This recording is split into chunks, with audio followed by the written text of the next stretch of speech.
Bonjour. Retenez bien ceci. Un interdit cache toujours un secret. Il y a les adeptes de l'interdit, mais il y a également les adeptes de la connaissance. Choisissez votre camp.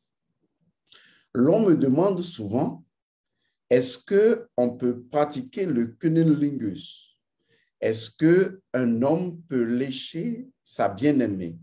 C'est-à-dire mettre tout simplement ses dents, sa langue, sa bouche à l'intérieur du vagin de la femme. C'est une question qui est très simple à répondre quand même. Beaucoup de personnes ne connaissent pas le principe premier du vagin. Aujourd'hui, le vagin est diabolisé et vu comme étant simplement un lieu malfaisant, dangereux. Et pourtant, tout le monde y va à croire que les gens aiment quand même le danger quand c'est doux. Et pourtant, au même moment, on va vilipender ce danger. En fait, le secret est simple.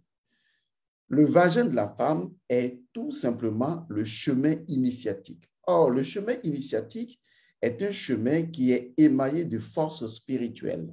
Et le vagin et l'utérus de la femme sont en fait une matrice qui héberge des forces de l'invisible. Et c'est ce qu'on appelle l'abîme, c'est ce qu'on appelle les eaux primordiales. Et pourtant, lorsque l'Esprit de Dieu planait sur les eaux primordiales au commencement de la création, c'est seulement à partir de ce moment que Dieu dit que la lumière soit. Cela veut dire qu'il n'y a absolument aucun conflit entre la langue et le vagin de la femme. Au contraire, c'est la langue et le pouvoir du Verbe qui permet d'ordonner les forces utérines et vaginales de la femme pour apporter la création. Alors, où se trouve le problème? Il est très simple à résoudre en ce sens que chaque individu doit d'abord procéder à la purification du vagin de la femme. Et pour ce faire, les menstrues de la femme sont le secret pour accéder au vagin de la femme.